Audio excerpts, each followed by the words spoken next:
Hari ini kita akan belajar sesuatu yang sangat spesial.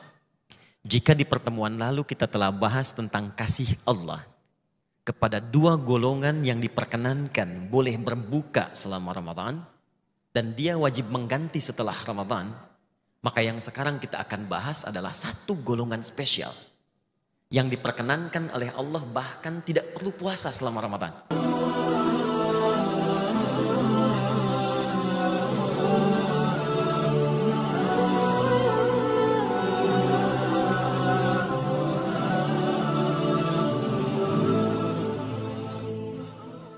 Assalamualaikum warahmatullahi wabarakatuh. Waalaikumsalam. Alhamdulillahi rabbil alamin. Wassalatu wassalamu ala rasulillahil karim wa ala alihi wa sahbihi wa ummatihi ila yaumiddin. Mirsa Trans TV dimanapun Anda berada dan saudara-saudariku, kita bermohon pada Allah Subhanahu wa taala semoga seluruh ibadah kita dan puasa kita diterima oleh Allah Subhanahu wa taala. Hari ini kita akan belajar sesuatu yang sangat spesial. Jika di pertemuan lalu kita telah bahas tentang kasih Allah kepada dua golongan yang diperkenankan boleh berbuka selama Ramadan dan dia wajib mengganti setelah Ramadan, maka yang sekarang kita akan bahas adalah satu golongan spesial yang diperkenankan oleh Allah bahkan tidak perlu puasa selama Ramadan dan tidak usah mengganti setelah Ramadan. Tapi dia diperkenankan oleh Allah untuk mengganti setiap puasanya dengan memberikan makanan pada orang-orang miskin. Kita mulai dengan Quran surah ke-2 Al-Baqarah ayat 184. Ya, paling kiri sebelah atas di mushaf. Golongan ini disebut oleh Al-Quran dengan orang-orang yang sulit berpuasa selama hidupnya. Wa 'alal ladzina yutiqunahu fidyatun ta'amu miskin. Ada orang-orang yang kata Al-Quran, kalau dia puasa itu sulit. Kata tokoh seakar dengan kata yakah. Ya kayak kerah yang terlampau sempit. Jadi kalau mau dipakai itu seakan orang yang pakai terasa tercekik. Ya seperti orang yang mohon maaf, misal divonis secara medis tidak mungkin berpuasa, misal karena lumpuh. Ada orang yang karena koma, gak bangun-bangun.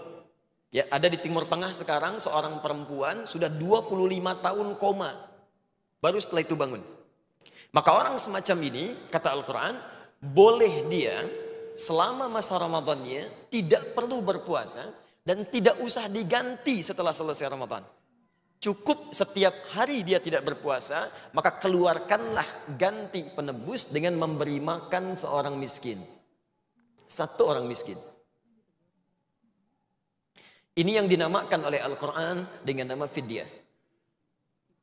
Jadi jika Anda dapati misalnya keluarga, teman, kerabat yang secara medis divonis tidak mungkin menunaikan puasa karena sifat-sifat tadi, maka berita gembiranya, kata Allah, saya sayang golongan ini.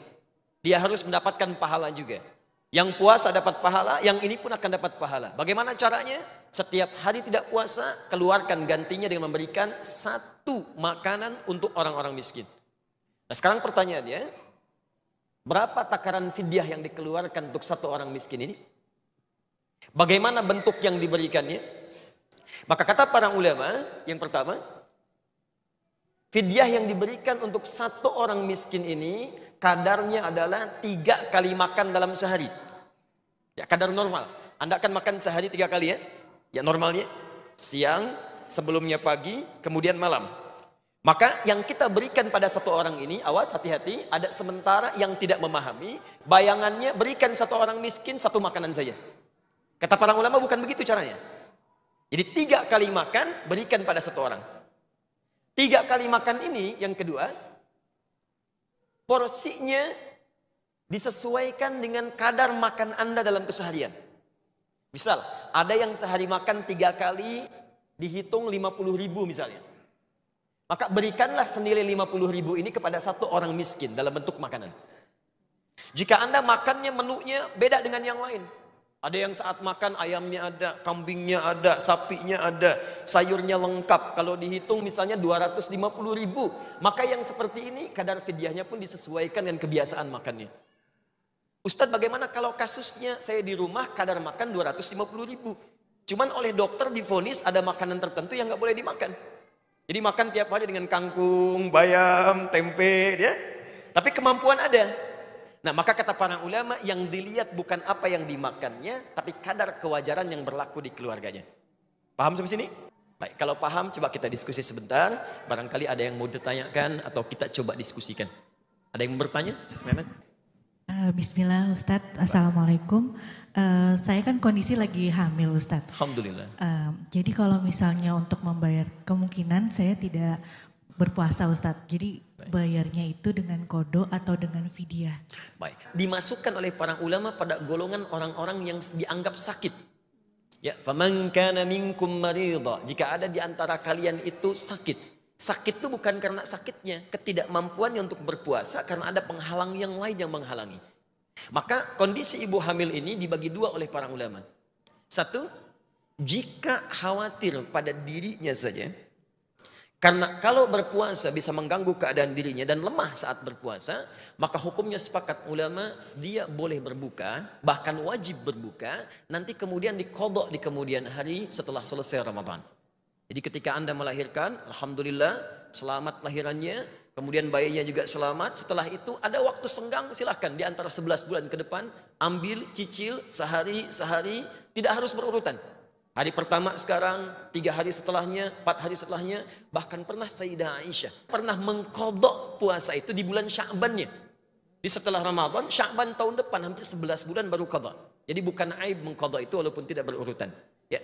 Yang kedua, kalau ada ibu hamil, hanya khawatir pada bayinya, bukan pada dirinya. Jadi khawatirnya pada bayinya, saya sanggup puasa, cuman khawatir bayi saya ini dalam kondisi lemah dalam kandungan. Maka yang seperti ini kata para ulama terbagi dua pendapat. Ya, pendapat yang pertama mengatakan tetap qadha saja. Ya, tetap qadha saja. Yang kedua mengatakan qadha dan fidyah. Qadha dan fidyah, karena sebetulnya ibu itu bisa puasa, tapi yang dikhawatirkan keadaan bayinya. Maka berlaku baginya qadha sekaligus ditambah dengan fidyah. Di antara dua ini pendapat yang terkuat, ibu cukup kemudian tunaikan qadha di kemudian harinya. Saya ulangi, tunaikan qadha di kemudian harinya karena akhir ayat 184 mengatakan wa antasumu khairul lakum in kuntum ta'lamun. Kalau engkau mendahulukan qadha untuk berpuasa, maka itu lebih baik karena nanti ada peningkatan-peningkatan amal lain yang tidak dirasakan hanya dengan mengganti fidyah saja. Jelas sampai sini? Ada yang bertanya? Ustadz, aku Ustadz. Bismillah. Assalamualaikum Ustadz tadi. Assalamualaikum. Ya, saya mau nanya, apakah boleh kita bayar fidyah sekaligus 1 bulan? Nah, ini kata para ulama, kalau bicara boleh dan tidak, boleh diperkenankan. Selama orang itu divonis tidak mungkin puasa. Tapi yang terbaik adalah akan lebih bagus kalau fidyah itu diberikan secara berkala setiap harinya dari waktu-waktu Ramadannya. Apa manfaatnya? Kata para ulama ada dua. Yang pertama, supaya terus melahirkan rasa kenikmatan dalam ibadah. Coba Anda bayangkan, kalau misalnya sesuatu dirapel sekaligus, bukankah keesokan harinya tidak ada perasaan kita untuk memberikan amal soleh? Tapi kalau sekarang kita berbagi, begitu orang diberikan, tiba-tiba orang itu berkata, ya Allah Pak, terima kasih Ibu, mudah-mudahan Bapak disembuhkan penyakitnya, mudah-mudahan dimasukkan ke surga, mudah-mudahan disehatkan keluarganya. Maka perasaan itu memberikan kesan tersendiri pada jiwa. Besoknya kita berikan lagi orang yang berbeda, dia mendoakan lagi. Dikata para ulama, pemberian bertahap itu cenderung melahirkan amal soleh yang baru yang bisa menguatkan kepada jiwa. Dan yang kedua, kata para ulama, akan lebih baik diberikan secara bertahap, karena boleh jadi berlakunya fidyah itu sesuai dengan kadar puasa yang belum tentu orang itu bisa menunaikannya selama sebulan. Bagaimana kalau hari ke-12 misalnya sesuai ajalnya dia wafat? Hari ke-13 kemudian misalnya dia wafat. Sehingga supaya tidak membebani keluarga yang di rumahnya, cukup dikeluarkan setiap harinya supaya sesuai dengan kadar kebutuhan pengganti puasanya. Saya kira jelas sampai sini ya? Baik. Ada yang lain? Assalamualaikum Pak Ustadz. Assalamualaikum. Saya dari Kebayoran Residen. Baik, Masya Allah. Mau nanya Pak Ustadz, kalau seandainya kita bayar fidyah boleh nggak dengan uang? Baik. Ganti dengan uang. Baik. Di sini hampir bersepakat para ulama mengacu pada Quran surah kedua ayat 184. Karena bahasa ayatnya menggunakan kata makanan, Bu. Ya, wa 'alal ladzina yutiqunahu fidyatun ta'amu miskin. Bagi orang-orang yang divonis tidak mampu puasa karena keterbatasan fisiknya, maka berikan makanan pada orang miskin. Hampir semua ulama sepakat untuk memberikan fidyah ini akan lebih baik dengan menggunakan bentuk makanan dibandingkan dengan uang atau sejenisnya. Jadi kalau kita kemudian berikan uangnya, khawatirnya uang itu tidak menjadi makanan. Ada yang jadi pulsa, ya. Pak Ustadz lapar nggak ada masalah daripada kehilangan pulsa. Ya. Ada yang kemudian diberikan rokok, Pak, itu yang bahaya. Bagaimana Ustadz, apakah perokok akan masuk surga? Ya silakan ke surga, nanti ngambil apinya di neraka. Baik, jadi akan lebih baik menggunakan makanan, berikan sesuai porsinya, belikan dulu oleh ibu, bisa dalam bentuk makanan jadi, itu lebih baik, atau dalam bentuk sembako untuk makanannya. Itu sah dilakukan. Jelas ya? Ada yang lain? Silakan. Assalamualaikum warahmatullahi wabarakatuh, Pak Ustadz. Nama saya Nadia. Saya ingin bertanya, jadi di dekat rumah saya itu ada orang yang kurang mampu atau orang miskin. Nah, dia sudah tidak mampu lagi untuk berpuasa dan secara fisik dan secara materi juga tidak mampu untuk membayar fidyah. Bolehkah saya membayarkan fidyahnya? Barakallahu fikum. Baik.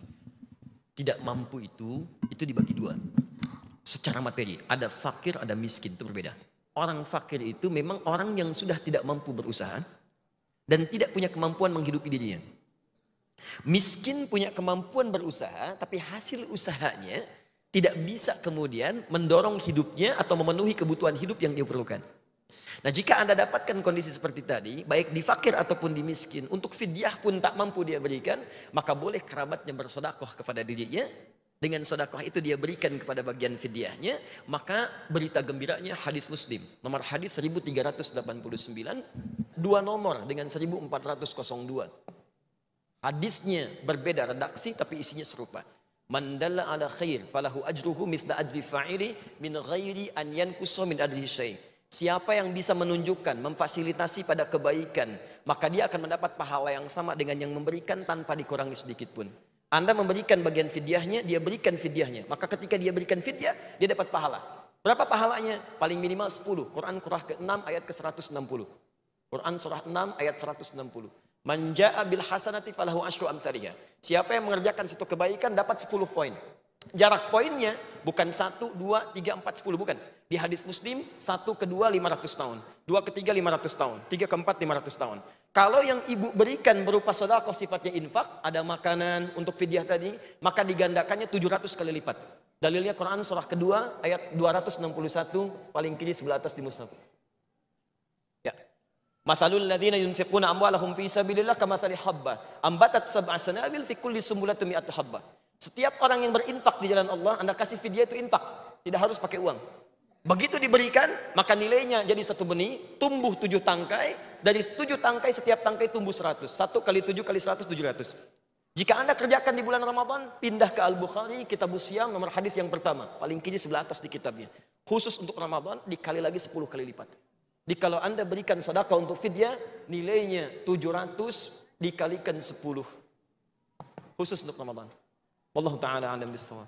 Itulah golongan yang tak mampu puasa, diberikan amalan berupa fidyah yang dengan takaran 1 untuk orang miskin 3 kali makan.